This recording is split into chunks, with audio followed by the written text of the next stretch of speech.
Tent മേള area മുഴുവൻ ഒരിടത്ത് പോലും ഞങ്ങൾക്ക് അതിൻ്റെ ഒരു കുറവ് ഫീൽ ചെയ്തില്ല. ഞങ്ങൾ സ്നാനം ചെയ്യാനായിട്ട് പോയി.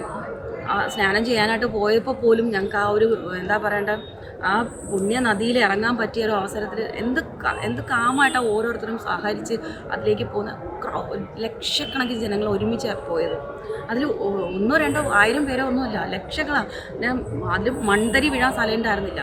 അമ്മാതിരി പോയിട്ട് ഞങ്ങൾ സ്നാനം ചെയ്തു. എന്നിട്ട് ആ സ്നാനം ചെയ്യുമ്പോൾ ഉണ്ടായിരുന്ന ആ ഒരു അനുഭൂതി എന്ന് പറയുന്നത് അത് ഓരോ മനുഷ്യനും അനുഭവിക്കുക തന്നെ വേണം.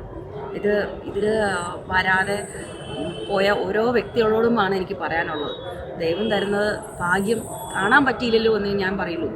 കാരണം ഇത് അഖാഡമാരിലൂടെ, ജുനാഖാഡമാരിലെ അനന്തപുരം സ്വാമിജിയിലൂടെ നമുക്ക് കേരളത്തിന് കിട്ടിയ വളരെ വലിയ ഒരു അനുഗ്രഹമാണ്. അത് കേരളത്തിലെ ജനങ്ങളെ ഈ ടെൻറ്റിലേക്ക് റിസീവ് ചെയ്തത് ഒരു ചെറിയ രീതിയിലല്ല, വളരെ വളരെ വളരെ വലിയ രീതിയിലാണ് റിസീവ് ചെയ്തിരിക്കുന്നത്. ഞങ്ങൾക്ക് ഇവിടെ എല്ലാ സ്വാതന്ത്ര്യവും എല്ലാം പൂർണ്ണ സ്വാതന്ത്ര്യത്തോടു കൂടിയാണ് ഞങ്ങൾക്ക് തന്നിരിക്കുന്നത്. ഭക്ഷണമുണ്ട്, ടെൻറ്റിൽ കിടക്കാനുള്ള സൗകര്യം, ഒന്നിനും ഒരു കുറവ് തന്നിട്ടില്ല.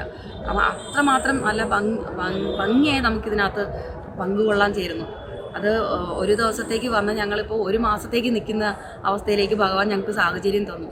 അത് തന്നെയാണ് ഈശ്വരനോട് പറയാനുള്ള ഏറ്റവും വലിയ ഭാഗ്യം.